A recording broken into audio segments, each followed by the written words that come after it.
ইত্তেবা ও সুন্নাহ, ইত্তেবা শব্দের শাব্দিক অর্থ হলো অনুসরণ করা, অনুকরণ করা। আমরা এই দুইটা শব্দকে এভাবে পার্থক্য করতে পারি সংক্ষিপ্তভাবে। ইত্তেবা আর তাকলিদ একটি বিপরীতমুখী শব্দ। আমরা বলতে পারি যে ইত্তেবা বলা হয় কোরআন এবং সুন্নাহর আলোকে, দলিলের আলোকে কোনো কিছু আমল করার নাম হলো ইত্তেবা, আর বিনা দলিলে মেনে নেওয়ার নাম হলো তাকলিদ। কোরআন সুন্নায় কি আছে সেটা আমার জানার বিষয় না, আমার হুজুর কি বলছে, আমার বড় হুজুর কি বলছে, আমার ইমাম সাহেব কি বলছে, আমার খতিব সাহেব কি বলছে, সেটার নামই হলো তাকলিদ। আলহামদুলিল্লাহ, আমরা যারা আহলুল হাদিস, আহলুস সুন্নাহ আল জামা, তারা আমরা ইত্তেবা কথা বলি বা ইতাআতের শব্দের উচ্চারণ করে থাকি, ইতাআতকে মানি তথা অনুসরণ করি, অনুকরণ করি কোরআন সুন্নাহর আলোকে। পরক্ষণে যারা অন্য ভাইয়েরা তেনারা তাকলিদে শাখসি তথা ব্যক্তিগত ব্যক্তির তাকলিদ করে থাকেন, যেটা হারাম। প্রত্যেক ইমামেই তেনারা বলেছেন লা তুকাল্লিদুনি, তোমরা আমার তাকলিদ করো না। খুজু মিন হাইসু আখাযনা, তোমরা সেখান থেকে গ্রহণ করো যেখান থেকে আমরা গ্রহণ করেছি। তার মানে সমস্ত ইমামরা, ইমাম আবু হানিফা রাহিমাহুল্লাহ, ইমাম শাফি, ইমাম মালিক, তেনারা সকলেই ইত্তেবার অনুসারী ছিলেন তথা সুন্নাহর অনুসারী ছিলেন। তাহলে আমরা মোটামুটি জানলাম ইত্তেবা হচ্ছে তাকলিদের বিপরীত তথা ব্যক্তি অন্ধ অনুসরণের বিপরীত হলো কোরআন এবং সুন্নাহ অনুযায়ী চলার নাম হলো ইত্তেবা। এরপরে আসেন সুন্নাহ। সুন্নাহ কাকে বলে? সুন্নাহ একটি ব্যাপক অর্থ। আমরা কোরআনকেও সুন্নাহ বলতে পারি, যেমন আল্লাহ তাআলা বলছেন ওয়ালান তাজিদা লিসুন্নাতিল্লাহি তাবদীলা, তোমরা আল্লাহর সুন্নতের ভিতরে তথা আল্লাহর নিয়ম পদ্ধতির ভিতরে কোনো প্রকার পরিবর্তন দেখতে পাবেন না। তার মানে সুন্নাহ, কোরআনকেও সুন্নাহ বলা হয়,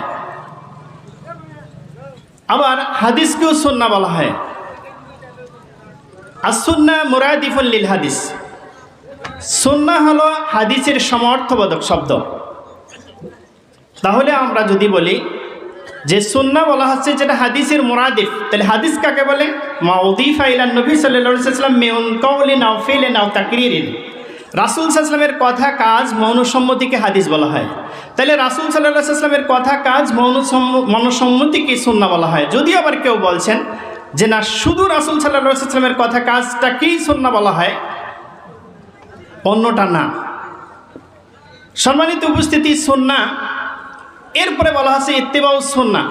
তার মানে যারা কোরআন এবং হাদিসের অনুসরণ করে তারাই হলো আহলুস সুন্নাহ। আর এই সুন্নাহর অনুসরণ করার কথাই আজকের আলোচনার বিষয় বলা হচ্ছে। আল্লাহ তাআলা বলছেন কুল ইন কুনতুম তুহিব্বুনাল্লাহ ফাত্তাবিউনি ইউহিব্বুকুমুল্লাহ। আর সুন্নত বলতে ব্যাপক অর্থে বোঝায় রাসূল সাল্লাল্লাহু আলাইহি ওয়াসাল্লামের অনুসরণ ও অনুকরণ কি বোঝায়। তার মানে রাসূল সাল্লাল্লাহু আলাইহি ওয়াসাল্লাম কীভাবে তিনি উজু করেছিলেন, রাসূল সাল্লাল্লাহু আলাইহি ওয়াসাল্লাম কীভাবে তিনি খেতে বসেছিলেন, কিভাবে খেয়েছেন, কোন দিক থেকে খেয়েছেন, কোন হাতে খেয়েছেন, কি বলে খেয়েছেন, এটার নাম সুন্নাহ। রাসূল সাল্লাল্লাহু আলাইহি ওয়াসাল্লাম কীভাবে সালাত আদায় করেছেন সেভাবে পালন করার নাম হলো সুন্নাহ। রাসূল সাল্লাল্লাহু আলাইহি ওয়াসাল্লাম কীভাবে হজ আদায় করেছেন সেভাবে আদায় করার নাম হলো সুন্নাহ। রাসূল সাল্লাল্লাহু আলাইহি ওয়াসাল্লাম কীভাবে তিনি যাবতীয় ইসলামের বিধিবিধানগুলো পালন করেছেন সেটাই হলো সুন্নাহ। আর ইত্তেবা সুন্নাহের ব্যাপারে তথা কোরআন এবং সুন্নাহ পালন করার ব্যাপারে স্বয়ং রাসূল সাল্লাল্লাহু আলাইহি ওয়াসাল্লাম নিজেও আদিষ্টিত। আল্লাহ তাআলা বলছেন ইত্তাবে মা উনজিলা ইলাইক। দেখেন, সরাসরি আল্লাহ তাআলা তাকে বলতেছেন ইত্তাবে, তুমি অনুসরণ করো, মা উনজিলা ইলাইক, তোমার উপরে যা নাজিল করা হয়েছে। আল্লাহু আকবার। তাহলে আপনি আমি যে রাসূল সাল্লাল্লাহু আলাইহি ওয়াসাল্লাম এর অনুসরণ থেকে মুক্ত নই, সরাসরি আল্লাহ রাসূল সাল্লাল্লাহু আলাইহি ওয়াসাল্লামও যদি কোরআন সুন্নাহর বিপরীত অনুসরণ করে তাহলে তিনি নিস্তার পাবেন না, তিনিও নাজাত পাবেন না। আল্লাহ তাআলা বলছেন ইত্তাবি মা উনজিলা ইলাইক, তোমার উপরে যা নাজিল করা হয় তাকে তুমি অনুসরণ করো। অন্য আয়াতে আল্লাহ তাআলা বলছেন ওমা ইয়ানতিকু আনিল হাওয়া ইন হুয়া ইল্লা ওয়াহিয়ুন ইউহা, তিনি তো সেটারই অনুসরণ করতেন যা তার প্রতি ওহী করা হইতো। ওমা ইয়ানতিকু আনিল হাওয়া, তিনি প্রবৃত্তির খেয়ালিপনা হয়ে কোনো কিছুই কথা বলতেন না, তিনি ওইটাই বলতেন যা তার প্রতি ওহী করা হইতো। সম্মানিত উপস্থিতি, তাহলে বোঝা যাচ্ছে কোরআন এবং হাদিস অনুযায়ী আপনার যাবতীয় ইবাদতগুলো ব্যক্তি থেকে শুরু করে পারিবারিক, সামাজিক, রাষ্ট্র, অর্থনীতি, স্বরাষ্ট্রনীতি, পররাষ্ট্রনীতি, সর্বক্ষেত্রে সর্ব জায়গায় রাসূল সাল্লাল্লাহু আলাইহি ওয়াসাল্লামের সুন্নত অনুযায়ী চলার নামই হলো আপনার ইত্তেবাউস সুন্নাহ, আর এর বিপরীত চলার নামই হলো বেদাত।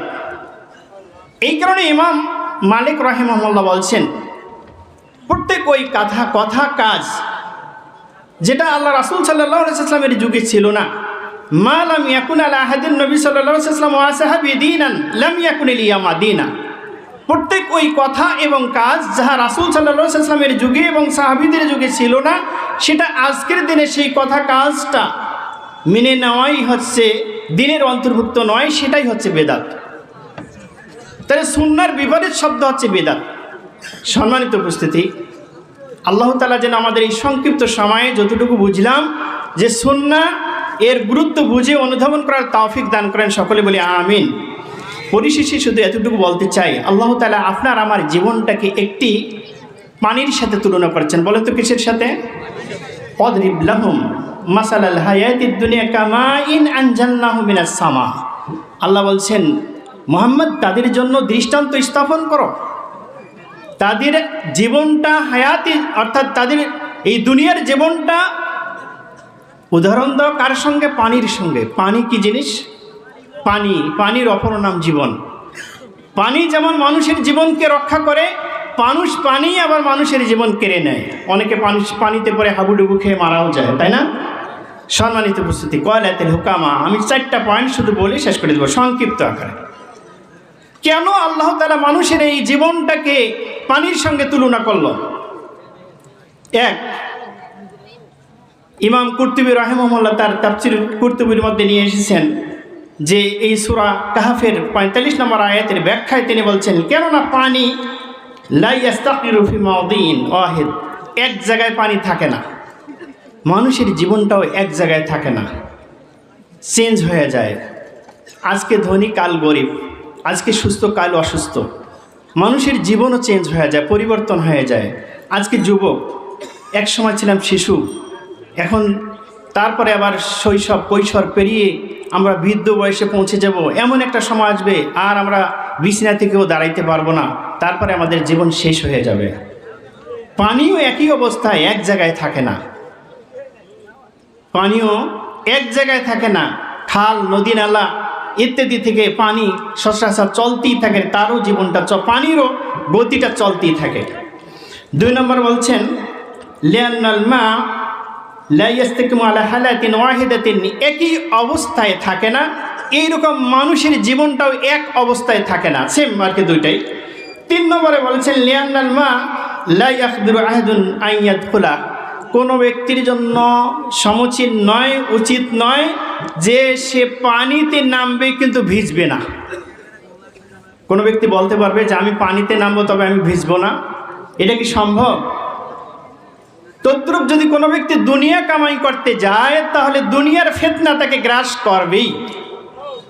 কাযালিকা দুনিয়া, ওই রকমই দুনিয়া। কোনো ব্যক্তি যদি বলে আমি দুনিয়া নিব, তবে আমি দুনিয়ার খারাপ দিকটা নেব না, তথা সুদ, ঘুষ, জেনা, ব্যভিচার ইত্যাদি দুনিয়া থেকে আমি মুক্ত থাকবো, হারাম আমাকে স্পর্শ করবে না, শুধু দুনিয়াই কামাই করব। ইমামরা বলতেছেন যে না, অবশ্যই যদি শুধু দুনিয়ামুখী হয়ে থাকে তাহলে দুনিয়াও তাকে পেয়ে বসবেই, ক্ষতিকারক দিকটাও তাকে পেয়ে বসবেই। 4 নম্বর বলছেন, এটি একটি সংক্ষিপ্তভাবে সুন্দর আরও একটি জামে মানে অর্থবোধক বাক্য। বলতেছেন, যদি পানিটা যদি আপনার ইজাকান আলমা বিকদারিন, পানি যদি হয় পরিমাপ অনুযায়ী, পানি যদি পরিমাপ অনুযায়ী হয় তাহলে কানা নাফিয়ান, উপকারী হয়। পানি পরিমাপ অনুযায়ী হলে আমাদের রবি শস্যগুলো সুন্দরভাবে গাজায়। পানি পরিমাপ অনুযায়ী হলে আমাদের আলু ফসল ভালো হয়।